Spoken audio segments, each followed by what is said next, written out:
تو سر اسد صاحب آپ نے بھی دیکھی ہوگی خبر، یہ بل پاس ہوا ہے اور کہا جا رہا ہے کہ پیرلل آرمڈ فورس جو ہے اس کے ذریعے بنائی جائے گی، جو غالباً چیف منسٹر اور جو ہم کہہ سکتے ہیں کہ بیوروکریسی ہے پنجاب کی ان کے کنٹرول میں ہوگی۔ جی بہت شکریہ عارفہ صاحبہ، آپ کا جو ابتدائیہ تھا وہ بالکل درست تھا۔ اس قانون کے ذریعے آپ نے ایک ایسی تنظیم اٹھ کھڑی کی ہے جس کو آپ ایک سپر بیوروکریٹس کی تنظیم کہہ لیں، لیکن جو اس کی کانسٹیٹیوشن ہے وہ زیادہ تر سینئر سرکاری افسران پہ بنائی ہوئی ہے۔ اس میں کہا تو یہی ہے کہ اس کے جو سربراہ ہیں وہ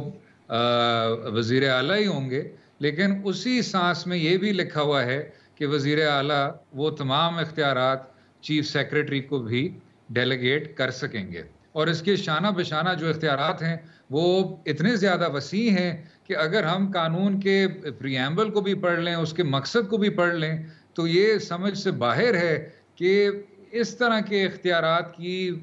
اتھارٹی کی کیا ضرورت پڑی، کیونکہ کوئی خاص بنیادی مقصد اس کا نمایاں نہیں کیا گیا، صرف بہت ہی جنرالٹیز میں رہتے ہوئے یہ کہا ہے کہ جی پالیسی کے عمل درآمد کے حوالے سے، ریگولیشن کے حوالے سے، اس میں آگے بڑھنے کے لیے ہم یہ اتھارٹی بنانے کو جا رہے ہیں۔ تو ایک تو یہ تشویشناک بات ہے، اور ساتھ میں جو تشویشناک بات ہے عارفہ صاحبہ وہ یہ ہے کہ پنجاب خصوصی طور پہ، بلکہ یہ بات تو ہم وفاقی سطح پہ بھی کہہ سکتے ہیں، ہر صوبے کے حوالے سے پولیس کی اصلاحات کتنی زیادہ ضروری ہے، اور اس کے ساتھ ساتھ علاقائی حکومتوں کا